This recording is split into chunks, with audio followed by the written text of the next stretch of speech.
हम मिलके एक मुकदमा सुबह लगा हुआ है जिसकी हम तैयारी कर रहे हैं। मुकदमे का नाम है RSA नंबर 125178।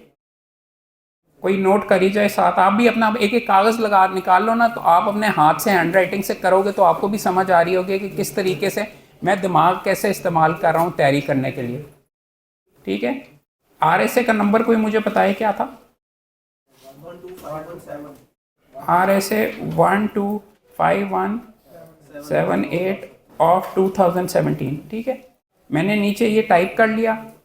केस का क्या नाम है? इकबाल बेगम वर्सेस मोहम्मद हयात ETC। ठीक है, सबसे पहली चीज़ मुझे क्या पता होनी चाहिए अगर मैं सुबह मुकदमे में पेश हो रहा हूँ? क्या लिखूं यहाँ से? पता ये होना चाहिए मैं किसकी तरफ से पेश हो रहा हूँ। डिफेंडेंट नहीं, यहाँ पे रिस्पोंडेंट होता है, बिकॉज सेकंड अपील है। प्लेंटिफ और डिफेंडेंट होता है, और फिर जब अपील में चला जाता है एप्लेंट और रिस्पोंडेंट होता है। सेकंड अपील या रिवीजन में अगर चला जाए तो रिवीजन पिटिशनर और रिस्पोंडेंट होता है। So I am appearing for respondent number. यार क्या किसकी तरफ से पेश हो रहे हैं वो आप कौन से डॉक्यूमेंट से पता चलेगा कि हम किसकी तरफ से पेश हो रहे हैं? आओ यार दिखाओ, किस चीज़ से पता चलेगा? मैं भूल गया, मेरे इन्होंने एसोसिएट ने लिखा ही नहीं हुआ फाइल के ऊपर कि मैं किसकी तरफ से पेश हो रहा हूँ। तो क्या चीज़ आप सबसे पहले निकालते हैं? Something which is known as the vakalatnama. वकालतनामे पे ऊपर लिखा होता है रिस्पोंडेंट नंबर 1, रोमन 2, 3 और 4 की तरफ से।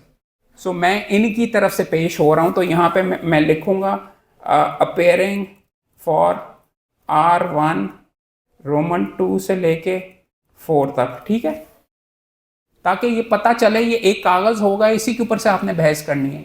जज के सामने खड़े हुए आपने इधर खड़ा होना है, इधर होना है, कहेगा हाँ जी किसकी तरफ से? नहीं पता होगा तो कागज़ फरोल रहे होगे तो बेइज्जती फारे। जब पता होगा जब आना। तो आपने वकालतनामे से किसकी तरफ से फ़ीस ली है? इसमें और भी प्रॉपर्टी पार्टीज़ हैं, जब आप इसके अंदर बीच में जाके देखेंगे। ये जज के पास लगा हुआ है, उसके पास ये मुकदमा चल रहा है। Extension of time for submission of legal heirs मेन केस भी लगा हुआ है। जस्टिस मसूद आबिद नकवी जे के पास लगा हुआ सुबह में। तो मैं अपने नोट में ये भी लिख लूँगा, बिफोर मसूद आबिद नकवी जे। ठीक है, जस्टिस हाई कोर्ट के, ताकि पता हो सुबह मैंने मुकदमे के लिए जाना है तो आई बेटर नो कि बैठता कहाँ पे, कितने बजे बैठता है। 9 बजे बैठता है, कि कब मेरी बीच में बारी आएगी। मुंशी से तो मैं यहाँ तक पता करता हूँ अगर मेरी अर्जेंट लगी हुई है तो भाई कौन से वाले नंबर के ऊपर लगा हुआ है, ताकि मुझे अंदाजे से पता हो कि मेरी बारी कब तक आएगी, ताकि अगर मेरा अर्जेंट है तो पहले मैंने कौन से जज के पास करना है। अगर आप बिजी वकील हैं, ये चीज़ें आपको दिन में पहले पता होनी चाहिए। आप अगर लेट पहुंच रहे हैं, हाँफते हुए जा रहे हैं, जज का कोर्ट रूम बदल गया हुआ है, तो आप फारिग हैं, आप अपने टाइम पे नहीं हुआ कि केस एडजर्न हो गया, या जिससे आपने फीस पकड़ी वो आपके खिलाफ स्टे हो गया। जज साहब ने तो नहीं फिर अपना ऑर्डर जो उन्होंने लिख के कर दिया वो अनाउंस कर दिया, वो दूसरी पार्टी का उन्होंने चेंज करना। तो समझाना ये चाह रहा हूँ कि तैयारी करोगे और ये चीज़ें भी आपने देखनी होती हैं। किधर है ट्रैफिक का क्या सिलसिला है, सुबह बीच में यहाँ पे कोई एहतजाज तो नहीं हो रहा, मैं टाइम पे कैसे पहुँचूंगा, जज साहब के पास कैसे पहुँचूंगा। ये सारी चीज़ें एक अच्छे वकील की और उसकी मुंशी की एग्जीक्यूशन ज़रूरी है। ये चीज़ें आप मेहरबानी करके देखेंगे। अब ये वाला ऑर्डर आ गया, ऑर्डर की तरफ आ जाएं। ये क्या ठप्पा लगा होता है यार, ये पीछे इसके ऑर्डर के पीछे लगा हुआ है सर्टिफाइड। इसकी क्या सिग्निफिकेंस होती है, मैं क्यों दिखा रहा हूँ? ये देखिए उल्टा हुआ वगैरह, लेकिन इसका क्या फ़ायदा होता है दिखाने का? ये कहाँ पे जाके इम्पोर्टेंट बन जाता है? ये काफ़ी ठप्पा। हम जो जब हम वो सवालनामा जिसको कहते हैं, हम जब इसकी सर्टिफाइड कॉपी लेते हैं, जब जिस दिन हमने अप्लाई की होती है और जिस दिन हमें मिलती है, वो दोनों डेट मेंशन होती है। और जिस दिन वो क्यों ज़रूरी है?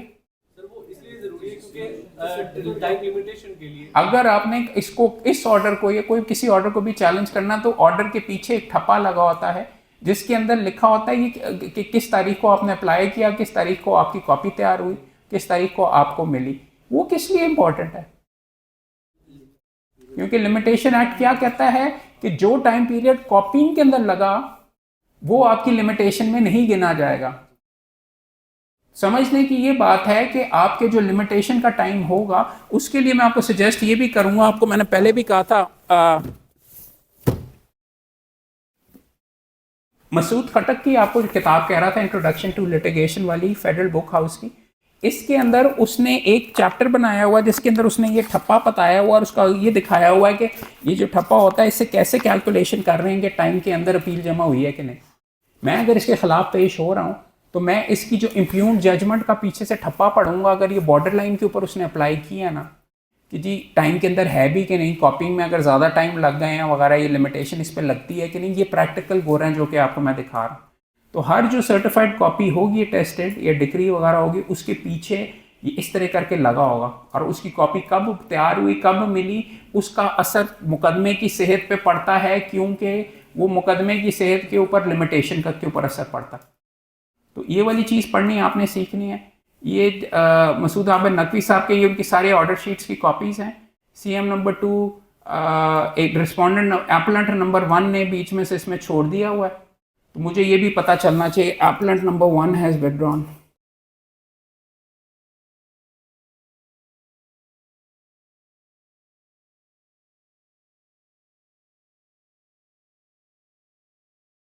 ठीक है। अब ये बला है क्या, अगर मैंने ये तैयार करना है केस, जस्टिस अनवार हुसैन साहब के पास भी गए, जस्टिस ये फैसल जमान साहब के पास भी पहले लगा और फिर फैसल जमान के साहब के पास पहले भी लगा, फैसल जमान साहब के पास पहले भी लगा। फैसल जमान साहब मुकदमे अब रिकॉर्ड हो रहा है, कहना भी चाहिए कि नहीं, बहुत सख्त जज हैं वगैरह और बेशुमार मुकदमे खारिज कर लेते हैं। रिकॉर्ड से ये नज़र आ रहा है कि फैसल साहब के पास लगा तो वो पेश ही नहीं हुआ, जानबूझ के कह रहे हैं उन्होंने उड़ा देना। सेकंड अपील है, वैसे भी पहली अपील नहीं है एक्सेप्ट हुई, दावा भी मेरे ख्याल में नहीं एक्सेप्ट हुआ, तो उन्होंने ये पकड़ के, ये आपके सामने ही है, वो वकील साहब ने जमा करवा के जब इनके पास लगा, सोहेल डार साहब एडवोकेट सुप्रीम कोर्ट हैं, पहले लगा है। सबसे पहले ये जमा हुआ है, जो पहली हेयरिंग हुई है वो जस्टिस शाहिद बिलाल हसन साहब के पास हुई है। अब सुप्रीम कोर्ट में मौजूद है, लिखा हुआ है, ये आपको हाई कोर्ट के मैं ऑर्डर शीट दिखा रहा हूँ। Learned court has drawn judgment dated ये where in issue number 2 was frame regards to valuation for the purpose of submits that both the verdicts have been in favor of present appellants as in this case no court fee is to be paid. In this view of the matter office ने objection करके judicial side के ऊपर ये वाला जो नुक्ता है उन्होंने कहा कि जी ये कर लें, ऑफिस ने इसके अंदर केस में ऑब्जेक्शन पहले लगाई हुई थी। अब देखो सुबह ये केस लगा हुआ है, ये वाला जो सफ़ा है किसी अपील के ऊपर, this is known as the opening sheet. ये किस लिए इंपॉर्टेंट है? सबसे ओपनिंग शीट जो आप अपीलें हाई कोर्ट के अंदर जमा करवाते हैं उसमें लिखा हुआ है RSA नंबर ये। अब जज आपसे जो चीज़ें पूछेगा ना कि दावा कब जमा हुआ, दावा कहाँ जमा हुआ, कोर्ट कौन सा, सीनियर सिविल जज कसूर के पास। दावा जमा हुआ 30/5/2007 को और डिसीजन क्या हुआ, किसने किया, गुलाम फरीद कुरैशी सिविल जज ने कसूर ने, और डिसाइड किया 4/11/2013 को। नजर आ रहा है? और फिर आगे फर्स्ट अपील हुई, फर्स्ट अपील डिस्ट्रिक्ट जज कसूर के पास हुई 3/11/2013 को जमा हुई, एडिशनल डिस्ट्रिक्ट जज ने खारिज की 27/3/2017 को। और date of filing of appeal जो इस केस के अंदर हाई कोर्ट में उन्होंने जमा करवाई है वो देखें, उन्होंने जमा करवाई है 15/6/2017 को, जबकि उसकी अपील खारिज हो रही है फर्स्ट अपील 27/3/2017 को। तो नजर आ गया कि इसमें लिमिटेशन का मामला हो सकता है। 60 दिन है कि 90 दिन है, ये भी जाके चेक करना है। साथ ये चेक करना है कि क्या जो कॉपिंग की डेट है वो भी मैंने बीच में चेक करना है। मैं आपके सामने चलो नोट्स अभी नहीं बनाऊंगा, लेकिन मैं आपको कम से कम आपको भी जल्दी फारिग कर दूंगा, ये आपको दिखा दूं कि पढ़ना कैसे है। और पढ़ ये रहे हैं, इसमें इन्होंने क्या कोर्ट फी वैल्यूएशन जमा करवाई है कि नहीं, और क्या सूट एक्सेप्ट हुआ था कि नहीं। ये लिखा हुआ पिटिशनर, प्लेंटिफ कौन है, पिटिशनर कौन है, वो प्लेंटिफ था कि ये था एप्लेंट, यहाँ पर लिखा हुआ है, रिस्पोंडेंट लिखा हुआ। ऑर्डर ऑफ फर्स्ट कोर्ट क्या था, उसने क्या किया, उसने दावा खारिज कर दिया प्लेंटिफ का 4/11/2013 को। ठीक है, एक ही सफ़े में जो मैंने नोट्स बनाने थे वो सारे यहाँ पे, आपने मैंने अगर नोट्स नहीं भी बनाए ना, कई कहते हैं वही जादू हुई या बंदे ने फाइल भी उन्हें मिली है तो वो बहस कर रहे हैं कि उसको कहाँ से पता चल गया। ये एक सफ़े में सब कुछ ऑलरेडी है, जो काम मैं अपने नोट्स में बनाना था वो हुआ है कि दावा जमा हुआ, दावा खारिज हो गया, और दावा खारिज करने के बाद फिर अपील जमा हुई और अपील भी खारिज हो गई, जिसने कंफर्म किया दावे के फैसले को। और नीचे दावा क्या था, suit for declaration along with possession and permanent injunction. पता ये चल गया सारे के सारा आपको एक सफ़ा पढ़ के कि जी कहानी क्या है। नीचे एक दावा जमा हुआ, वो दावा जमा हुआ 2007 के अंदर कसूर के अंदर वो खारिज हो गया। खारिज होने के खिलाफ के बाद उन्होंने अपील जमा करवाई, अपील भी खारिज हो गई, फ़लाँ तारीख के ऑर्डर के साथ हो गई, फ़लाँ तारीख के ऑर्डर के साथ ख़त्म हो गई। तो उसके बाद इन्होंने सेकंड अपील जमा करवाई है जिसमें मैं रिस्पोंडेंट की तरफ से हूँ कि एक मैं क्या कह रहा हूँ खारिज करो। दूसरी अपील, एक सफ़े से ये सारी की सारी चीज़ें आपको समझ आ गई। अब दूसरा, अब हर मुकदमे को आप तैयार करते हैं उस पॉइंट ऑफ व्यू से जज के कि जज मेरे से क्या मांगने लगा है, उसको क्या चीज़ चाहिए। तो आप जज के जहन में ये डालें कि जज क्या कहेगा मुझे। अच्छा जी आप आ गए हैं, या दूसरी पार्टी को अगर आप एप्लेंट की तरफ से हैं तो आपको क्या कहेगा, सबसे पहले आपसे क्या क्या क्या चीज़ वो देखना चाहेगा, क्या चीज़ देखना चाहेगा। आप सेकंड अपील में आए हैं, आपको क्या फॉर एग्जांपल क्या चीज़ पड़ी होनी लाजमी है, हैं? नहीं यार, किस चीज़ की ऑर्डर शीट? वो जेड़े फैसले नू कह रहे हैं वो आके कह रहा है कि गलत है, वो तो पड़ा होना चाहिए ना यार। तो जज आपसे क्या पूछेगा उसके ऑर्डर के बारे में, इम्प्यून्ड ऑर्डर के बारे में क्या पूछेगा। आपने अगर पढ़ना है तो आपको क्या चीज़ उसके बारे में पता होनी चाहिए। और नहीं यार केड़े पेज नंबर तेगा, पढ़ तो आप लेंगे। मैं कह रहा हूँ नुक्ता जो तैयार कर रहे हैं, थिंक लाइक अ जज ना। वो आप आए हो कहेंगे अच्छा मलिक साहब पहली चीज़ कहेंगे कौन से पेज पे, और जी मैं देखता हूँ इस तरीके से, ये आप कागज़ नहीं फरोल रहे। व्हाट यू डू इज, अब मेरे लिए सबसे इंपॉर्टेंट चीज़ यहाँ पे जो हर वकील के पास होनी चाहिए और जो नहीं होती तो मैं उनकी बेइज्जती करता हूँ, और मेरे जूनियर्स वगैरह की, ये क्या चीज़ है, येलो टैग। और अगर स्टेपलर भी हो ना जो इंपॉर्टेंट है उसके ऊपर साइड के ऊपर टैग कर लो, है तो मेरे तो पूछना ही पूछना ताकि कागज़ ना फरोलें। आप साइड के ऊपर आपके लगा हुआ है फाइल के ऊपर कि इम्प्यून्ड ऑर्डर, इसके ऊपर लिखेंगे dated ADJ order dated such and such, उसका order dated such and such, ये आप करके। बिकॉज आप कहते हैं ना कॉन्फिडेंस नहीं है, वो लड़का यहाँ पे बैठा हुआ था कि जी हार जाते हैं, प्रेशर बड़ा होता है, तो इस तरह ही होगा ताकि हाथ ना करें फरोलें। दीज आर टिप्स जो कि मैं आपको दिखा रहा हूँ जिनको इस्तेमाल करके आप अपनी फाइल प्रॉपर्ली तैयार कर सकते हैं। ये आपने बीच में कर लिया, तो अब ये करने के लिए क्या मुझे इम्प्यून्ड ऑर्डर पढ़ना चाहिए। अब उस्ताद दो चीज़ें अलहदा कहते हैं तैयारी करने के लिए, अगर आप सेकंड अपील के अंदर या फर्स्ट अपील के अंदर है, पहले क्या चीज़ पढ़ेंगे सबसे, कौन सी ऑर्डर शीट। ऑर्डर शीट नहीं, इम्प्यून्ड ऑर्डर की तरफ आप जाएंगे। एक जो मेन ऑर्डर है, क्या ऑर्डर पहले पढ़ेंगे कि पहले आप दावा पढ़ेंगे। It depends from case to case कि ऑर्डर शीट में एन मुमकिन है कि उसने ज़्यादा नोट्स वगैरह नहीं लिखे, लेकिन पहले पता तो करो कि दावा की हो या कौन से पेज पे है। अगर आपने शुरू करना है तो इसके अंदर दावा जिस सफ़े के ऊपर मौजूद है उस सफ़े के ऊपर ये देखें, इसने दावा डिक्री ये उसने जमा करवाया। अब समझ ये आ गई कि उर्दू में हुए, हाई कोर्ट में तो अंग्रेजी में हो रहा है, बट उर्दू अगर आती नहीं है तो वकालत कैसे करोगे, 10 लाख रुपए कैसे मिलेंगे। मैं हो सकता हूँ बर्गर बच्चा था बीच में वगैरह, उर्दू सीखने की वजह से मुझे ये मुशक्क़त करने का मिला है। लिखा हुआ है किसकी तरफ से, इकबाल बेगम की तरफ से ने नीचे दावा जमा करवाया। ये डेटें वगैरह भी इंपॉर्टेंट होती हैं, कब जमा हुआ, किस तरीके से। ये कागज़ पकड़ के आपको वो PDF मैंने इसलिए डाला, छाप के एक दफ़ा अपने हाथ से गुजारो। नहीं तो जिस उस्ताद के साथ काम कर रहे, आप में से कितने ने इस तरीके के नौयत के मुकदमे देखे हैं अभी तक, कोई हाथ खड़ा। आपके जो उस्ताद हैं 6 महीने से लगे हुए यार, बट वो ठीक है फौजदारी की साइड पे। मैं आपको सिर्फ ये कहना चाह रहा हूँ कि ए जाके नहीं पढ़ोगे तो कहाँ से 10 लाख रुपए मिलेगा, कहाँ से तुम्हें 15 रुपए नहीं देगा कोई। तो समझने की ये ज़रूरत है कि इस चीज़ से, ये करने से पैसे लगते हैं। और ये देख लीजिए कि तारीख क्या लिखी हुई है, एक एक ठप्पा। चूंकि मैंने एग्जामिशन नहीं हासिल की और सिविल कोर्ट में मैंने रगड़ा खाया हुआ है, शायद मैं लिमिटेशन पे उड़वा लूँ, शायद मैं ये दिखा दूं कि जी यहाँ पे टाइम के अंदर जमा हुआ है कि नहीं। फॉर एग्जांपल ये वाला जो दावा है, इस दावे के अंदर, किसी दावे में सबसे पहले चीज़ आप क्या पढ़ेंगे, टाइटल तो लिखा ना, दावा डिक्री इस्तकरार है। इससे क्या पता चल रहा है। नॉर्मल जो अच्छा वकील है, जो गंदा वकील है, जो बर्गर वकील है, इब्तिदा के अंदर आप जाके फैक्ट्स पढ़ने शुरू कर देते हैं।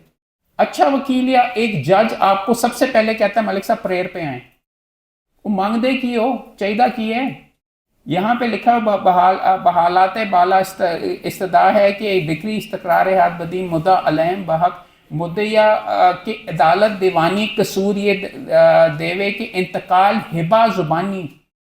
क्या मतलब? नीचे उनका क्लेम ये था कि एक जुबानी हिबा हुआ है। हिबा क्या होता है? कोई लड़की का नाम है? हाँ, गिफ्ट, ओरल गिफ्ट हुआ है। हिबा जुबानी तस्दीक शुदा मोरखा 12/2/85 मिन जानिब हुक्म दीन इन्हें एक बार खिलाफ कानून वाक़यात पे धोखा दही फराड जाली और साजिशी होने की मुतवफ़ी की दुख्तर को उनकी शरई हिस्से से मरहूम किया गया है और हकूक़ मुअस्सर और कल अदम है और मुद्दइया इसके पाबंद ना है। वो कह रही है कि मैं फीमेल हूँ, मुझे गिफ्ट मेरा जो किया हुआ मेरी वालदा ने जो किया था दूसरों के फेवर के अंदर वो इलीगल है, मुझे फारिग कराने के लिए किया गया। ऐसे मुकदमे बहुत ज़्यादा आपको मिलेंगे यहाँ पे। इंपॉर्टेंट चीज़ क्या? 12/2/85। तो क्या अब फौरन ही आपके जहन में क्या आना चाहिए? और दावा जमा कदों कराया, उसकी तारीख जाके देखें। और उसके लिए फॉर एग्जांपल लिमिटेशन का अगर करना है तो मैं आपको कह रहा था ये ऊपर चेक करेंगे कब जमा करवाया, 30/5/2007 को, या 30/5 है, 29/5 है, या 31, ये करके ऊपर उन्होंने क्या लिखा हुआ है उसमें जो आपने चेक किया था। ये नुक्ते ना आपने फैक्ट्स में करके टैग कर लेने। इस तरह मैं फाइल फरोलता हूँ, इस तरीके से मुकदमे जीते जाते हैं। 30/5/2007 ही जो कह रहा हूँ, 30/5/2007 को उन्होंने जमा करवाया। और दावा किधर आ गया? ये वकालतनामा RSA का, ये मेरा वकालतनामा जमा हुआ है मोहम्मद अहमद के, ये मेरा शुमाइल ने बीच में जमा करवाया। ये देखने में वकालतनामा RSA का ये होता है। मैं रिस्पोंडेंट 1 से 2 से 4 तक हूँ, ठीक है। ये जो मैंने फीस लेके जो जमा करवाए हैं, this is what a vakalatnama high court का लुक्स लाइक। ये मैंने जमा करवा दिया हुआ है। ये अभी इन्होंने खाली एट लाहौर होना चाहिए, डेट यहाँ पे लिखी होनी चाहिए। ये मेरे क्लाइंट के दस्तखत हैं, ये R3 R4 के ये दस्तखत हैं, ये मेरे दस्तखत हैं, ये मेरे एसोसिएट शुमाइल के दस्तखत हैं। दिस इज़ वॉट अब ये इसलिए बता रहा हूँ कि कई दफ़ा हम जूनियर्स पे ही छोड़ते हैं, तो ये चीज़ें आपको आनी चाहिए। वॉट अ वकालत नामा लुक्स लाइक, इसको ये भी पढ़िएगा, इसके अंदर क्या लिखा हुआ है, आपके पास क्या क्या हुकूक हैं बतौर वकील, वो आप पे क्या मुख्तस कर रहा है। कई दफ़ा सेटल करने की पावर भी इसमें ही लिखी होती है। ये देख लीजिए। अच्छा 30, ये लिखा 30/5 को जमा हुआ है। तो पहला आ गया नुक्ता, वो इसके अंदर मैं अच्छा वकील हूँ आया कि लिमिटेशन का मसला आएगा, क्योंकि 2007 में आरी बीबी के 85 के अंदर जो चीज़ हुई थी वो इलीगल है। ना सिर्फ वो आके ये इस स्टेज के ऊपर ये कह रही है, इंपॉर्टेंट चीज़ ये इसके ऊपर ऐसे लिमिटेशन के केसेस के अंदर क्या इंपॉर्टेंट होती है? हाँ, क्या लिमिटेशन कौन सी तारीख से रन करती है? गिफ्ट की तारीख से, जब आपके नॉलेज में आया। तो फिर आपने इस दावे को जब पढ़ रहे होंगे तो आप वहां पे ये भी स्टार लगाएंगे, वो क्या उसने कुछ बताया है कि उसको कब पता चला है? कॉन्डनेशन नहीं, वो आपको ये कहेगा कि जी ये कि बिनाए दावा बरखिलाफ 15, ये कॉज ऑफ एक्शन वाला जो होता है पैराग्राफ, उसमें आपने डेट लिखी 15 से 20 रोज़ कबल बाजुबानी पटवारी इंतकाल मुतदाविया हिबा जुबानी का इल्म होने पर पैदा हुई है, इसके बाद मुतवातर हस्ब मंशा कानून में पैदा हो गए। ये देखने में आपको इनिशली लगता है कि मुश्किल केस होगा, क्योंकि सुप्रीम कोर्ट के और कोर्ट्स के औरतों के फेवर में बहुत हैं पुराने गिफ्ट्स, खासतौर पर जहाँ पर इनको एक्सक्लूड किया जाता है वहाँ पर स्ट्राइक डाउन। मगर जब आप इस मुकदमे की तय में जाएंगे तो आपको पता चलेगा कि इस बीबी ने शायद पहले भी एक दावा किया था। वो दावा करके इसकी बहन ने विड्रॉ कर लिया था, जिसमें इसको इसके इस गिफ्ट के बारे में पता पहले चल गया था। यहाँ पे झूठ बोल रही है। इस तरीके के नुक्ते, इस तरीके के ये सारे के सारे मामलात आपको पता चलने शुरू हो जाएंगे। सो बात ये है, पहले आप देखेंगे कि उसका मौक़िफ़, उसने सच्चा झूठा मुकदमा क्या बनाया, उसके जवाब में आपने क्या कहा। आप पेश हुए होंगे, आपने आके कहा होगा कि जी नहीं, आपने क्या कहा होगा, वो कह रही गिफ्ट जाली है, आपने कहा होगा नहीं गिफ्ट दुरुस्त है। क्यों दुरुस्त है? कोर्ट के अंदर रिक्वायरमेंट होती है कि जी आपने बताना है डिटेल्स ऑफ द गिफ्ट, कब हुआ, कैसे हुआ, किस तरीके से हुआ, ये डॉक्यूमेंट्स और ये एंट्रीज और जो सारी हुई हैं, उसके लिए आप आगे जाके देखेंगे क्या उसको पढ़ेंगे, उसको क्या कहते हैं, जवाब दावा मिन जाने भी 1 से 4 ना, उज़रात इब्तिदाई इनिशियल ऑब्जेक्शंस कि ये नहीं बनता, ये नहीं बनता। और उसके बाद फिर पैरा बाय पैरा आप ये सारे के सारे उसने लिखे हुए हैं, और फिर देखें पैरा बाय पैरा भी उसने जवाब दिया हुआ है। बर वाक़यात ऑन फैक्ट्स जिसको कहते हैं, हर पैराग्राफ का जवाब दिया है कि ज़मन नंबर 1 के बारे में हम ये कहते हैं, 2 के बारे में ये कहते हैं, यानी हर चीज़ को उन्होंने डायरेक्टली एड्रेस कर लिया। तो सीपीसी समझने के लिए ये चीज़ें, कागजात वगैरह आपके नज़र से, आपके हाथ से गुजरेंगे तो आपको ये समझ आएगी। दोनों का ये जब ये आ गए, रिटन स्टेटमेंट्स वगैरह आ गए, तो फिर क्या हुआ होगा। बाकी उन्हें 9 और 10 ने बीच में लिखा, सुन के दुरुस्त तस्लीम किया, दुरुस्त तस्लीम किया, ये सारे के सारे, यानी 9 और 10 साथ में ले हुए थे उसके, उन्होंने तस्लीमाती बीच में जवाब जमा करवाया। जबकि कंटेस्ट किसने किया, हमारे जो प्रीडिसेसर्स हैं 1 से 4 ने। ये फैक्ट ज़रूरी हैं, ये चीज़ें आप अपने कागज़ के ऊपर लिखते जाएंगे साथ, राइट। 9 और 10 ने तो यही लिखा जी सारा कुछ सही है, दोबारा से हमें पैसे मिल रहे हैं। जवाब दावा 11 का लैदा है, सरदार बेगम ने भी दुरुस्त तस्लीम किया और कहा कि दावा डिक्री हो करने की सूरत में मुझे मेरा भी हक दोबारा दे दे। एक और ने भी बीच में बहन ने आके कह दिया। तो समझने की ये ज़रूरत है कि ये क्या चीज़ है, साथ लगी हुई थी दावे के। दावा डिक्री, ये दरख्वास्त ज़ेरे ऑर्डर 29 रूल 1-2, ये क्या, इसको क्या मुराद फरमाए जाने हुक्म इम्तनाई आर्जी क्या होता है, कौन से ऑर्डर के तहत होता है? ऑर्डर 39 तकरीबन हर मुकदमे के साथ होता है। ये भी समझना, ऑर्डर 39 पढ़ना। ऑर्डर 39 कितने सफ़ों पे मुहित है, कितने हज़ार सफ़े का ऑर्डर 39 है, हर मुकदमे में लगता है। कितने रूल्स हैं, 1 सफ़े का है, और उसके ऊपर 90%, 99% आपकी वकालत सिविल कोर्ट की, ट्रायल तो कभी कंप्लीट होता नहीं है। स्टे लबना है कि नहीं लबना, सारे का सारा वो 1 सफ़े के ऊपर आता है। आपके खिलाफ स्टे हो गया तो आप कौन से रूल में जाएंगे, आपके हक में क्या होता है। ऑर्डर 39 बहुत ज़रूरी है। तो यहाँ से आपको नज़र ये आ रहा है कि इधर आपका ये किया हुआ है। तो जैसे कि अब्बा जी ने कहा था, ये सारी चीज़ें, जो चीज़ें आती रहती हैं, वो कानून खोल के पढ़ते हुए जाओ साथ। ऑर्डर 39 अगर पहले नहीं देखा हुआ, आप यंगस्टर हो तो ऑर्डर 39 देखो।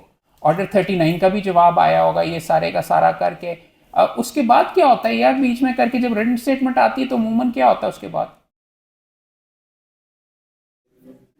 फ्रेम देखने में इश्यूज क्या होते हैं, किस तरीके से फ्रेम होते हैं, ये क्या सिलसिला होता है। तो फ्रेमिंग ऑफ इश्यूज का भी डॉक्यूमेंट आपको देख लेना चाहिए।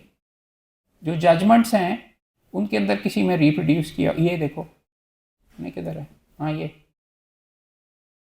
फ्रॉम डाइवर्जेंट प्लीडिंग्स, जो सीपीसी में आपने वैसे तो किया होगा, ये इस तरह लिखा जाता है, whether the suit is time barred OPD. OPD के बुला डिफेंडेंट साबित करेगा, ओनेस्ट टू प्रूव। तो इसके ऊपर टाइम बार का नुक्ता एक बना है, whether the suit is properly valid for court fee वगैरह, वो वाला जो जिस नुक्ते को वो पकड़ के बैठे हुए हैं। Whether the plaintiff is stop from words और conduct to file the suit, क्योंकि हमारा ये कहना है कि उसको अपना हिस्सा ले चुकी हुई है। Whether the suit is not maintainable OPD, यानी whether defendant number 5 to 8 are misjoinder और पार्टीज, क्या उनको डिलीट करना चाहिए कि नहीं, ये हमने बीच में अपनी ग्राउंड ली है 711 के तहत। ये सारे के सारे इश्यूज करके, वेदर हिबा म्यूटेशन 2327 अटेस्टेड ऑन इतना, डिफेंडेंट नंबर 1 इज इलीगल और अगेंस्ट द फैक्ट्स, उन पे ओनस डाला गया। मगर जब वो एक दफ़ा कोई कह दे कि जी इलीगल है, ओनस शिफ्ट हो जाता है, जो बेनिफिशियरी होता है, यानी मैंने साबित करना था। सो समझ के आई ये इश्यूज हैं। और फिर उसके ऊपर इसके बाद क्या होता है, इश्यूज फ्रेम होने के बाद एविडेंस अगर आज तक नहीं देखी तो फिर बयानात और कागजात की बीच में बात होती है। और वो कैसे होती है, वो लिख के होती है और डॉक्यूमेंट जमा करवाते हैं। PW2 plaintiff witness 2 Iftikhar Hussain पेश हुआ, मुख्तार खास वल्द सच एंड सच कौम अतबर हलफ बयान किया कि मैं इकबाल बेगम अजीज़ बेगम का मुख्तार ख़ास हूँ। मैंने एग्जिबिट P1, मैं अब नोट्स जाके बनाऊंगा कि कौन कौन से विटनेसेस हुए, उसने क्या कहा, इसने क्या कहा, जरा मैं उसको झूठा साबित करने के लिए मैंने आगे से क्या सवाल वगैरह किए। ये चीज़ें as I am saying 10 lakh रुपए मुफ्त में नहीं मिलते, उसके लिए आपको मुशक्कत करनी पड़ती है। और उसके लिए जो आप मुशक्कत वगैरह कर रहे हैं, वो आप फिर बैठ के इसी तरीके से ये एक एक सफ़ा पढ़ के, एक एक नुक्ता करके, एक तरीके से अपील आर्ग्यू करना दुनिया का सबसे आसान तरीका है। क्यों? डिफेंड करना नहीं, डिफेंड करना सबसे मुश्किल काम है। तो मेरे फेवर दे दो जजा ने लिखे हुए है यार, दोनों जजेस ने मेरे फेवर में लिखा हुआ, तो वो जो नुक्ते हैं जो मैंने इस्तेमाल करने अपने फेवर में, मेरे फेवर में तो आ चुका हुआ है। दूसरी तरफ अगर आप सेकंड अपील बनाने, वो भी तैयार करनी one of the easiest things है, क्योंकि 2 वकीलों ने नीचे काम कर दिया हुआ मेरा, दावे के फैक्ट्स उठाने, नीचे जो फर्स्ट अपील के अंदर जो जो करने, अगर मैं रिवीजन भी तैयार कर रहा हूँ उधर से उठाने, और उसके मुताबिक अगर मैंने कोई अपना करना है तो मैंने तो 12 जुमले सिर्फ ऐड करने हैं, बाकी तो सारा डोंकी वर्क हुआ है। बेशुमार टाइम के ऊपर ये मैं अपने एसोसिएट्स के खाते में डाल देता हूँ कि यार ये बीच में बना के पहला ड्राफ्ट तुम बना के लाओ, क्योंकि आप वही चीज़ें नरेट कर रहे हो जो कि ऑलरेडी नीचे सारी हुई हैं। और इसमें मुशक्क़त, और आप किसी भी बैरिस्टर से इसलिए बेहतर होगे क्योंकि आप उर्दू पढ़ के आपने एविडेंस हाथ से गुजरी होगी। बैरिस्टर मेरे से लिखवा लें, उसको उर्दू नहीं आती, वो उसने ना बीच में ये पढ़ा हुआ, ना उसे फ़र्द देखी जानी है, ना उससे तो तवा ही नहीं पढ़ा जाना, उससे एविडेंस ही नहीं पढ़ी जानी, उसने उर्दू ही नहीं उसको आती, तो you will be miles ahead of him, you can beat anyone. यहाँ पे अगर आपका ख्याल है ना कि जी वो जो बड़े प्रिविलेज्ड होते हैं, चेहरे चलते हैं, रिकॉर्ड डिसाइड रिकॉर्ड के ऊपर ही होना है।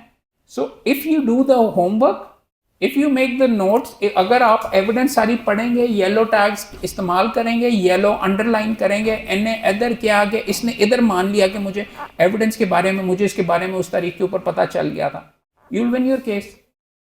सो अंडरस्टैंड दिस। ये एक्सरसाइज जब तक आप खुद जाती तौर के ऊपर नहीं करोगे, you are going to have a problem. You can't argue an appeal unless आप ओरिजिनल वकील थे, नीचे आपने किया, फिर आपकी अपील में भी आप थे, रिवीजन के स्टेज के ऊपर आप आ गए, लेकिन वो चीज़ आपको भी मिलनी नहीं। आपको समझा ये रहा हूँ कि आपने अपने आप को भी महदूद करना है। कम मालियत के मुकदमों की अपीलें कहाँ जाती हैं? हाँ, एडिशनल डिस्ट्रिक्ट जज के पास। और ज़्यादा मालियत की अपीलें आती हैं हाई कोर्ट में। वो तो आपका लाइसेंस अगले 2 साल होने नहीं लगा, मगर प्रिंसिपल्स नीचे के लिए वही इस्तेमाल होंगे। तो समझने की ये बात है, ये भी मैं घर दफ्तर जाके, आपको क्या यहाँ पे मैंने इतना ज़्यादा करना, मगर दफ्तर जाके ये मैंने सारे का सारा पढ़ना है।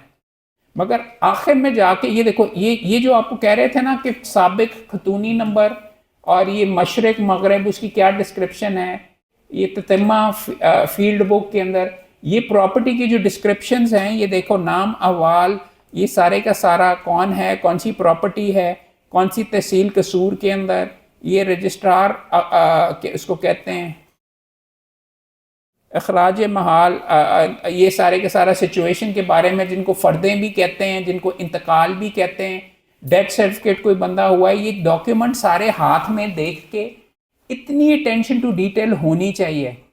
हकदाराने ज़मीन रजिस्टर, ये सारे का सारा, ये कौन से खसर खातूनी है, जो इंतकाल हुआ है 1985 का, उसमें पढ़ोगे कि कौन पेश हुआ, किसने आके किया, क्या वो खुद पेश हुई जिसने गिफ्ट किया, उसको किसी ने आइडेंटिफाई किया कि नहीं, वो बीबी अगर खुद आके गिफ्ट दे दिया है, ये फैक्ट्स वगैरह। जब आप रेवेन्यू का कानून पढ़ना शुरू करोगे तो आपको पता चलेगा इंतकाल के मल्टीपल स्टेप्स होते हैं। बीबी आती है, बीबी आके जमा कर कहती है ये करके, उसके बाद फिर आके उसका पटवारी के वहाँ पे भी कोई आके कहता है वो बीबी तो पेश ही नहीं हुई, किसी ने आइडेंटिफाई नहीं किया। तो फिर आप कहेंगे कि नहीं, उस इलाके के पटवारी ने फलां जगह के ऊपर ये पटवार बुक के अंदर लिखा हुआ है कि उसने वो आइडेंटिफाई किया है। ये डॉक्यूमेंट्स रेवेन्यू के पढ़ने और ये रजिस्टर समझने का ये मकसद है। इस मुकदमे में आपको वो डॉक्यूमेंट नज़र आ गए जो आज आपको समझ नहीं आ रहे थे, कि इनको अगर आप तय में जाके पढ़ोगे तो आप ये इनसे ये, आप तो नहीं वहाँ पे मौजूद थे जब बीच में हुआ था इंतकाल, 1985 का है, तो उसको फिर आप डॉक्यूमेंट से साबित करोगे। आपने पटवार जो रिकॉर्ड होता है, पटवारी के पास रिकॉर्ड होता है, एक रिकॉर्ड वहाँ पे जमा करवाया गया इंतकाल के लिए, रेवेन्यू के पास, उनको खुद पढ़ोगे कि क्या ये फ्रॉड हुआ कि नहीं, कि ये बंदा भी मौजूद था, ये बंदा भी मौजूद था, उसके बाद इस तारीख के ऊपर हुआ, इस तारीख के बाद इस तारीख के ऊपर ये सैंक्शन हुआ, उससे आप साबित करोगे कि कोई इलीगैलिटी नहीं थी। So understanding how the documents are executed, ये जो आज का आपको जो लेक्चर था, उसको करने का मकसद ही ये था कि वंस यू गाइज अंडरस्टैंड कि इनसे क्या इस्टेब्लिश होता है, इसका प्रोसेस क्या होता है, देन यू विल अंडरस्टैंड कि ये जब मुकदमा आया और कोई कहता है कि होया ही नहीं, बीबी आई नहीं, बीबी तो बीमार थी, तो then you have the ability to basically show कि नहीं झूठ बोल रहे हैं। पटवारी का अगर आप आगे जाके पढ़ोगे ना, पटवारी वो बंदा होता है या उस इलाके का जिसको पटवारी या उससे ज़्यादा क्या नाम है, और जो रेवेन्यू ऑफिसर्स वगैरह हैं वो इस तरीके से विलेज हेडमैन जिसको कहते हैं लंबरदार, वो अमूमन होता है क्योंकि वो जानता होता है, उसकी अगर गवाही होती है उसको वजन दिया जाता है कि लंबरदार ने भी कहा कि बीबी आई है और उसकी ज़मीन हुई है। मनादी वगैरह भी होती है वहाँ पे ढोल के कि ये बेची जा रही है ये सारी। तो ये चीज़ें फैक्ट्स अगर आपको पता होगा मुनादी हुई कि नहीं वगैरह, then you will be able to argue what evidence के अंदर आपने क्या सवाल करने हैं। रिकॉर्ड लेके आया, क्या वो इसमें क्रॉस एग्जामिनेशन में क्या मुनादी हुई? हाँ हुई। क्या वो बीबी हुई थी? लंबरदार साहब मौजूद थे? हाँ थे। लंबरदार साहब के ऊपर क्या आप उनको पहचानते हैं? हाँ मैं पहचानता हूँ। क्या वो वहाँ पे मौजूद थी? हाँ मौजूद थी। क्या उन्होंने आपके सामने किया? हाँ मेरे सामने किया। तो यानी साबित ही हो गया कि गिफ्ट एग्जीक्यूट हुआ है, उसने आके खुद कर लिया। So understand this, the reason you understand ये सारे का सारा प्रोसेस और इसकी तय में जाके आप ये सारी की सारी चीजें करते हैं, इसका ये मतलब होता है। और अगर इस लेवल पे करोगे और इस लेवल के ऊपर आप इंजॉय करोगे तो then you will enjoy it a lot more. अगर आप करोगे वो है कि क्या समझ ही नहीं आ रही वगैरह क्या किस तरीके से, तो आप वो पत्ते नहीं खेल सकोगे। जो बंदा तय में जाता है, जो मिज कट देता है बीच में जाके कि इसका क्या मतलब है, ये क्या है, ये नुक्ता क्यों यहाँ पे लगा हुआ है, ये इसका नाम किसका लिखा हुआ है, ये गंदी उर्दू में लिखा हुआ है लेकिन मैं पढ़ के रहूंगा कि ये क्या लिखा हुआ है, ये क्या है, किस तरीके से, वो एक्सरसाइज करोगे, कोर्ट में एम्बैरस नहीं होगे और वो नुक्ता इस्तेमाल करके अपना मुकदमा बना लोगे। So that is why you need to do the donkey work. यहाँ पे जो मेहनत नहीं करता वो हार जाता है, चाहे बड़े से बड़ा वकील हो। फीस तो उसको भी बीच में मिल जाती है दबा के, but this is how you win cases by paying attention to detail. Chronology बनाओ, फैक्ट शीट बनाओ, कब फौत हुआ, फतीदगी पे कौन था, cross examination, examination in chief. आप जब नीचे ट्रायल में कर रहे हो, अच्छा फौत होया तो फिर इंतकाल तो होया होगा ना जी बीच में। इसमें फॉर एग्जांपल एक क्रूशल चीज़ ये होती है, अगर ठीक है वो फौत हो गई, बीबी बीच में जाके फौत हो गई लेट्स से 87 के अंदर, तो प्रॉपर्टी का इंतकाल तो होया होगा सारे के फेवर दे। आप कह रहे हैं आपको पता ही नहीं कि आपके उसने आगे गिफ्ट कर दिया होता। तो 87 में अगर वो फौत हुई, 89 के अंदर सारी प्रॉपर्टी डिवाइड हुई, ये प्रॉपर्टी नहीं उस टाइम के ऊपर डिवाइड हुई, तो आपको उसका मतलब है पता था कि ये वाली गिफ्ट हुई है इसलिए अम्मी ने इनको दी हुई है, तो ये गिफ्ट ये नहीं होनी। सो ये वाला सवाल ये अपने जहन में बना के रखोगे तो जाके जरा करोगे ना। कब हुआ इंतकाल, जो आया मुख्तार खास जो आया, या वो खुद बीबी अगर आई होती तो आप उससे पूछते कि जी हाँ जी, तो फिर दसो, बड़ा अफसोस होया थोड़ा, और लड़ाई करने की नहीं ज़रूरत कि आपकी वालदा से मोहतरमा कदों फौत हुई। अच्छा वो जब हुई तो इंतकाल होया सी, यानी मैनू याद नहीं, तानू कोई ज़मीन लभी सी? हाँ मैनू लभी सी। तो अच्छा फलां ज़मीन लभी सी? हाँ किया था। तो कि उस टाइम के उत्ते है ज़मीन वगैरह की, तो थोड़ा मौके है वालदा दे ना तो हैगी सी।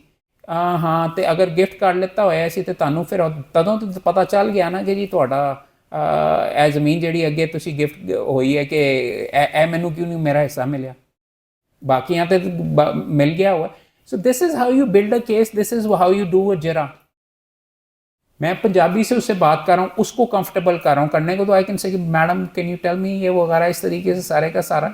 If I wanted to intimidate her I just might, but मेरी चॉइस ये है कि शायद मैं जज को ना करूँ, और वो मैं बीबी दे नाल मैनू की करने की जरूरत, मैं पंजाबी में शिफ्ट हो गया हूँ और मैं Punjabi I used to be very very weak at. और अब आप मुझे देख रहे हो, मैं आपके सामने अपने आप को एग्जाम्पल के तौर पे भी पेश कर रहा हूँ कि I am multilingual now. Punjabi is the farthest thing from me, but मैं पंजाबी में भी शायरी कर लेता हूँ, और इसीलिए बीच में कर लेता हूँ क्योंकि पढ़ना और बोलना तो मैं मुकम्मल तौर के ऊपर कोशिश करता हूँ, आपके सामने शिफ्ट कर रहा हूँ। तो ये वाला स्किल आप में होना चाहिए। वो लड़का यहाँ पे बीच में बैठा हुआ था कि जी मेरे से तैयारी नहीं होती, वो अंग्रेजी में कर रहा था, हकला रहा था, he was not comfortable, but बोलने की कोशिश कर रहा था। You need to improve. आपको अपनी कमज़ोरी पता होनी चाहिए, उसके ऊपर काम करें, और अगर आप उसके ऊपर काम करेंगे तो आप बहुत अच्छे वकील बन जाएंगे। सो ये चीज़ें हैं, ये डॉक्यूमेंट्स हैं। I mean I can take you through this, but इसके ऊपर now that I am going through it नज़र आ रहा है कि काफ़ी टाइम लगेगा। सिर्फ आपको एंड में बस अब इम्प्यून्ड ऑर्डर एक दफ़ा दिखा देते हैं।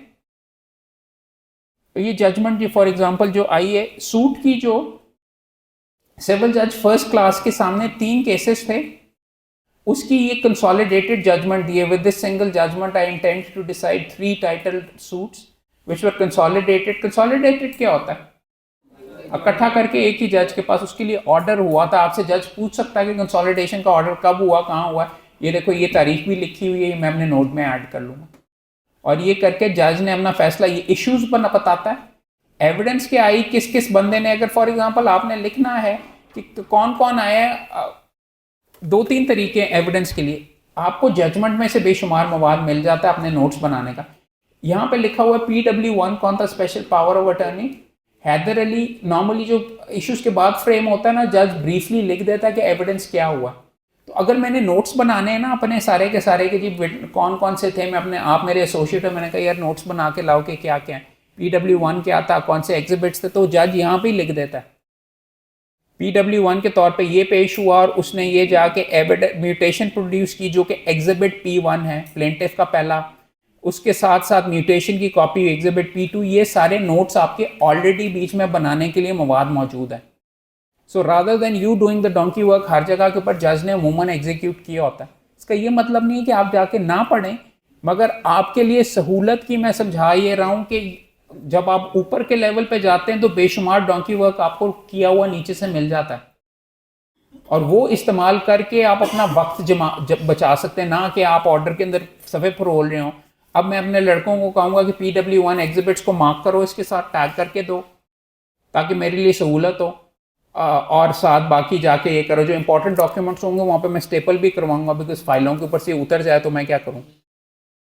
तो एग्जिबिट नंबर्स ये सारे के सारे, हाँ सॉरी सर, ये एग्जिबिट P2 यानी कि ये जो डॉक्यूमेंट प्रोवाइड किया गया ये प्लेंटिफ की तरफ से है। हाँ, और जिसका आप नीचे देखिएगा इस थर्ड रो में D1 लिखा हुआ है ऊपर से। हाँ, ये DW1 डिफेंडेंट विटनेस 1। और ये हम एग्जिबिट कैसे करवा सकते हैं, इसका कोई थोड़ा सा मेथड बता दीजिए। हम एग्जिबिट ओरिजिनल डॉक्यूमेंट आप साथ लेके आते हैं, और आप अगर वो डिस्प्यूटेड डॉक्यूमेंट नहीं है तो कोर्ट में आप जमा करा देते हैं। ये आपका विटनेस लेके आएगा, वो अलहदा जब हम एविडेंस पे बात करेंगे वो डॉक्यूमेंट्स ये सर्टिफाइड, ये अटेस्टेड कॉपी है, ये वो प्रैक्टिकल चीज़ें हैं जो कि कानून शहादत पढ़ तो लेता है, बट उसकी प्रोविजंस के मुताबिक how you prove a particular document. एक डॉक्यूमेंट उन्होंने कह दिया कि जी ये अग्रीमेंट टू सेल है, हमने एग्जीक्यूट ही नहीं किया, उसको कैसे साबित करना है। QSO क्या कहता है, 2 विटनेसेस जो हैं वो आएंगे और कहेंगे कि ये हमारे दस्तखत हैं, और आप उनको एग्जिबिट करवाएंगे ये उनके दस्तखत हैं, and that document is proven through witnesses. इसलिए विटनेसेस होते हैं कि जी हमने एग्जीक्यूट किया और हमने साइन किया। एक बंदा ये हाँ कह रहा है कि नहीं किया, तो फिर वहाँ पे विटनेसेस बीच में आ जाते हैं। इसी तरीके से डॉक्यूमेंट्स कैसे एग्जिबिट करवाने, ये सारे आपको मैं दिखा रहा हूँ, टेस्ट दे रहा हूँ कि इनको खोल के खुद देखने की कोशिश करो। PDF इसलिए शेयर किए आपके व्हाट्सएप ग्रुप में, ये करके मैं भी जाके ये पढ़ूंगा।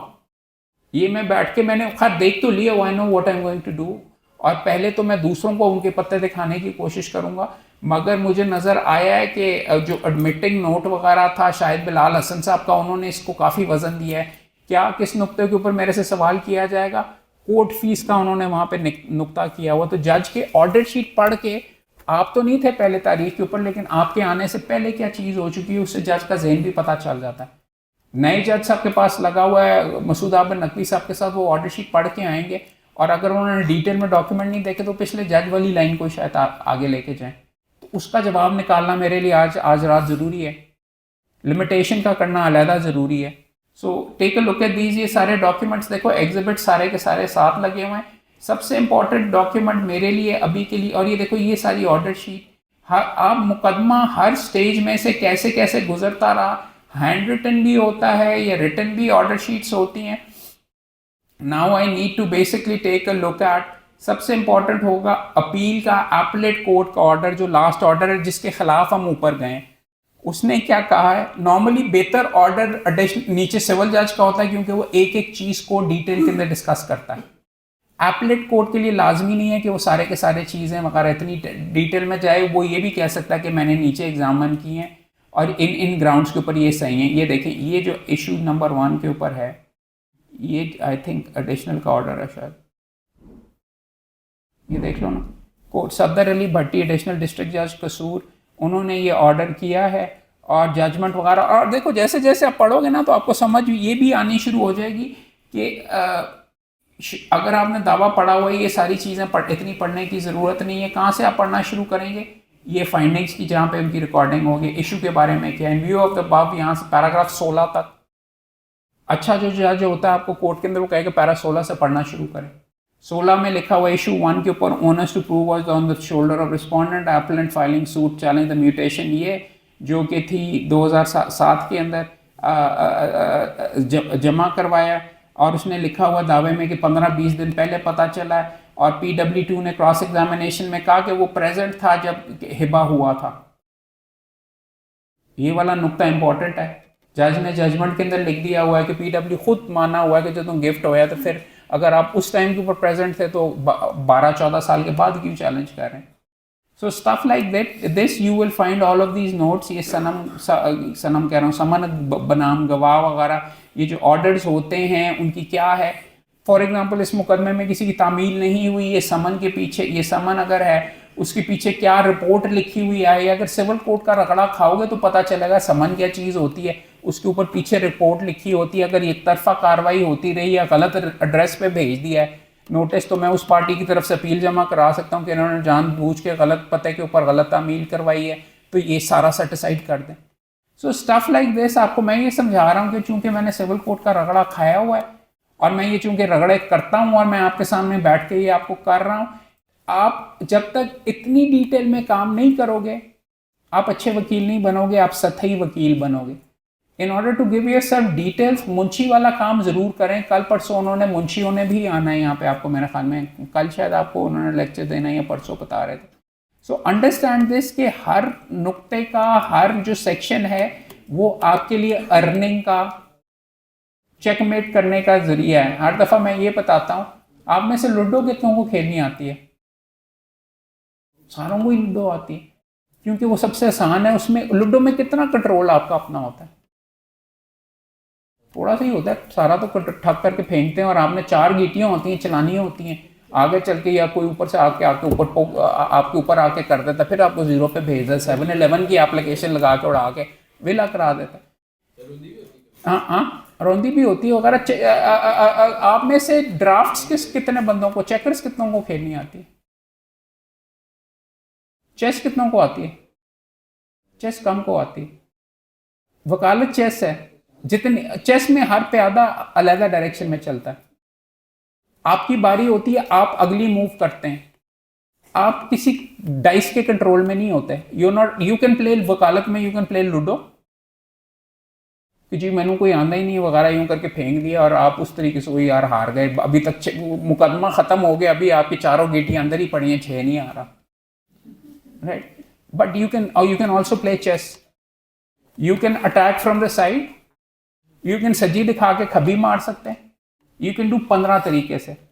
सो समझाने की ये कोशिश कर रहा हूं कि CPC इतनी मोटी किताब है, हर चीज का अच्छा वकील सोचते हो अंदर मैनू की फायदा हो सकता है, इसका मुझे नुकसान क्या हो सकता है, इसको अगर फुलफिल ना करें तो कि दूसरी पार्टी का उड़ सकता है कि नहीं, ये रिक्वायरमेंट नहीं की, इस चीज का क्या असर होता है। अच्छा वकील इस तरह से सोचता है। अच्छा वकील ये सोचता है कि इस प्रोविजन का मुझे क्या फ़ायदा हो सकता है और अगर मैं दूसरी साइड से पेश हो रहा हूँ तो मुझे क्या नुकसान हो सकता है। आप सारे वक्त चेस के अंदर सफ़ेद नहीं खेलते, आप काला भी खेलते हैं।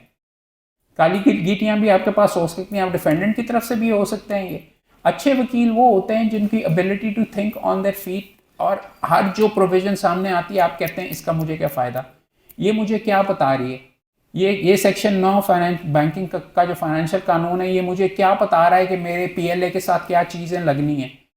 कोई आपको ऐसी किताब नहीं मिलेगी कि प्लीज़ अटैच 1 2 3 4 डॉक्यूमेंट और ये नहीं अगर लिखोगे तो दावा खारिज।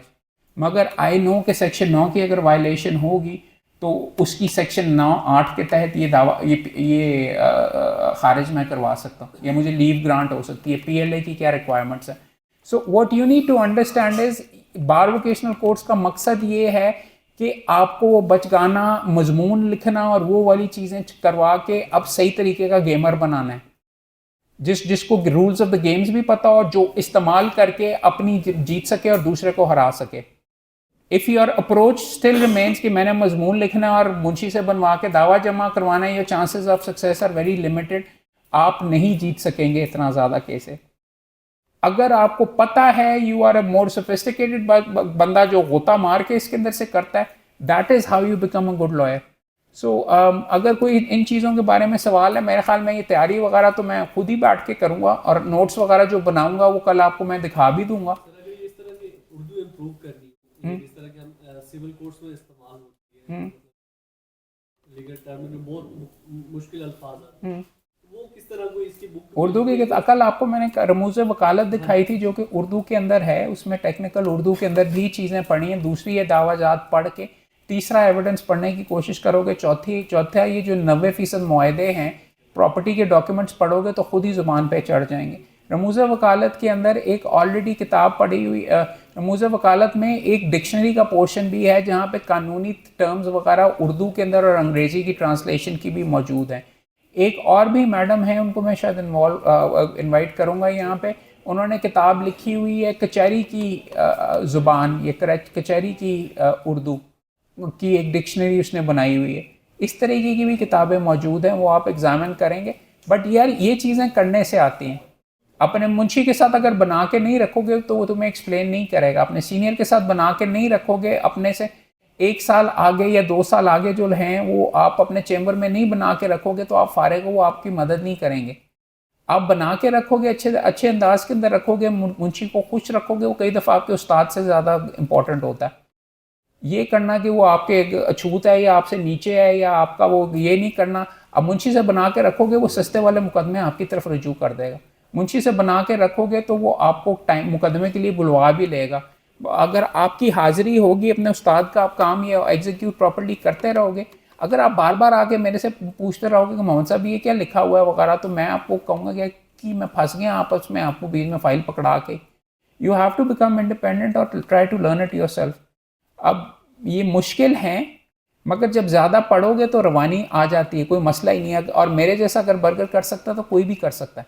मैं आपको बार बार ये कह रहा हूँ कि मैं बहुत अंग्रेज़ी बेस, सारी डिग्रियाँ मेरी बाहर की, इसको TPA मैंने पढ़ा नहीं हुआ था, रजिस्ट्रेशन एक्ट पाकिस्तान का कानून का मैंने एक लफ्ज़ भी नहीं पढ़ा हुआ था। सिविल कोर्ट में आके रगड़ा खा के मैंने सारे का सारा सीखा। तुम लोग मेरे से मीलों आगे जो मैं जिस स्टेज पे था, अगर मैं कर सकता हूँ तो तुम सारे कर सकते हो, इसमें कोई मसला ही नहीं। और कोई सवाल? इम्प्यूग्न ऑर्डर वही लगा हुआ था ना यार, अभी वही पढ़ रहे थे। इम्प्यूग्न ऑर्डर में देख लेते हैं किस नुक्ते पे गया, वो इससे ऊपर था, सॉरी।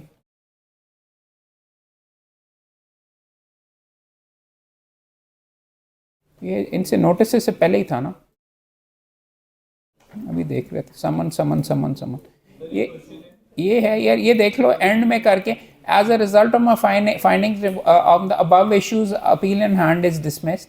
मेनली वो नुक्ते पे गया है, मेनली जिस नुक्ते के ऊपर गया है वो पहले वाला है, और उसने ये लिखा है settled that on the point the person beneficiary must prove.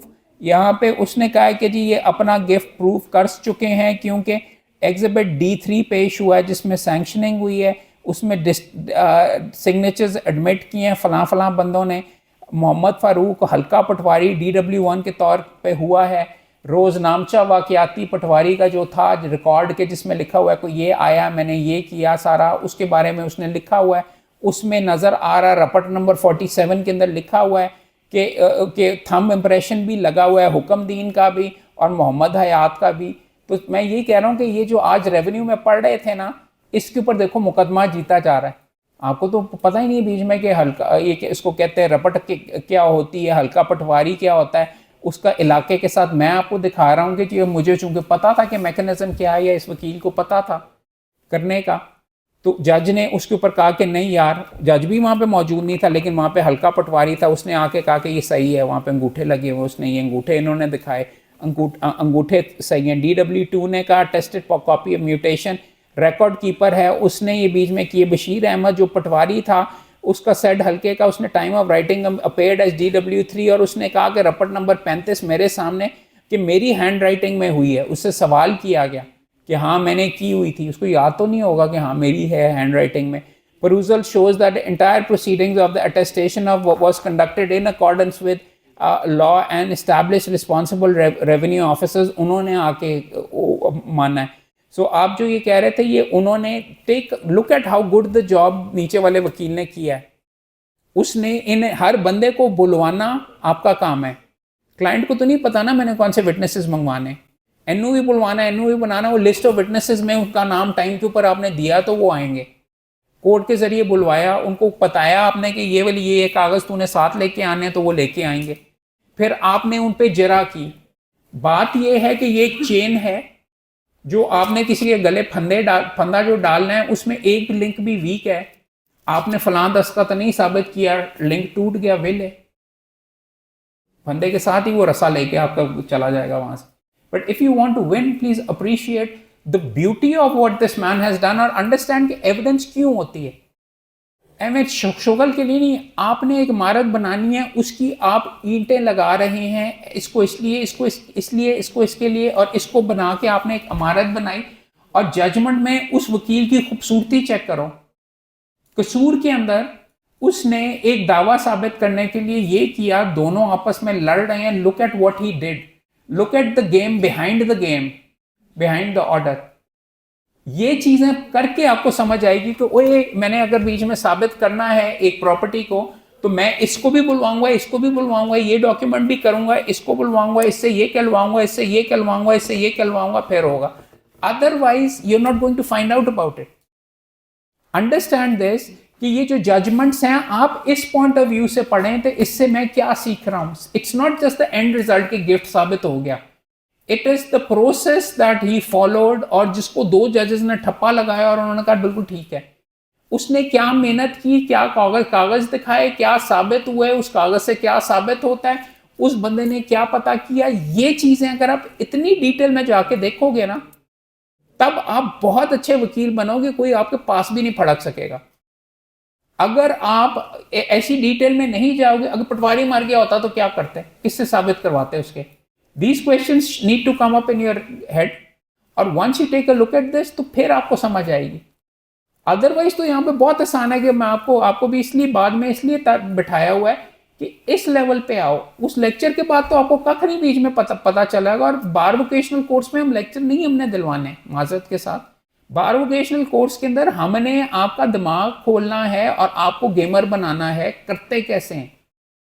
Otherwise तो आप पढ़ सकते हो किताबें वगैरह और सही किताबों तक पहुंच के भी कर सकते हो, मगर जब तक आप इस लेवल के ऊपर नहीं आओगे, ये आपकी आंखें नहीं खुलेंगी, इन कागजों को खुद हाथ नहीं लगाओगे, I am sorry, you can't become a lawyer. वो आपको बनने में 10 साल लगेंगे इन कागजों को। और कोई चीज वगैरह अगर है तो प्लीज पूछ लीजिए।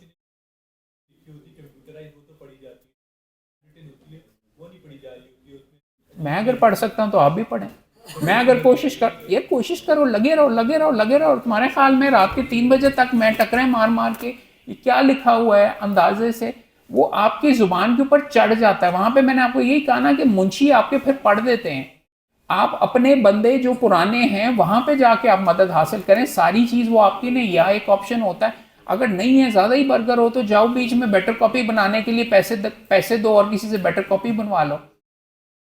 यहाँ पे बेटर कॉपी बनाने वाले बैठे होते हैं, आप बीच में टाइपिस्ट से जाके टाइप करवा लो।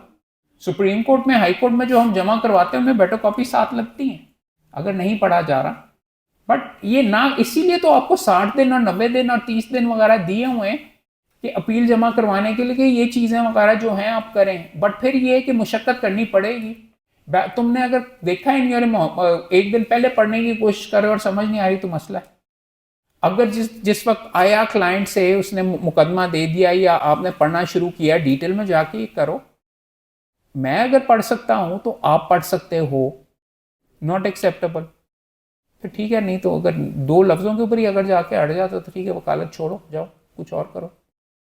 बी उस टाइप का चेंबर वाला वकील। अगर लिटिगेटर बनना है, और ये सबसे ज्यादा चस्का ही है, look at my sense of achievement. इस चीज के ऊपर किसी को हरा के जो मैंने इमारत बनाई, this is as beautiful as a painting, this is as brilliant as a movie.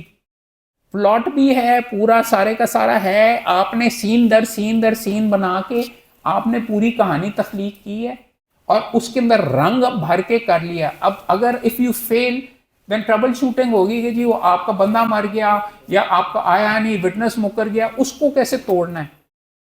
So stuff like that is what you need to be करके। मुझे बर्दाश्त करने का फिर से शुक्रिया। But I hope you found this useful. But as I keep telling you, वकालत is my passion, I absolutely love it, इसलिए शौक के साथ आपके सामने बैठा हुआ। इसको अगर इस लेवल के ऊपर अप्रोच करोगे, you will love it as well, और आपकी क्या कमाई होगी, क्या आपका नाम बीच में बनेगा, और ना सिर्फ वो होगा वगैरह, आप छा जाओगे।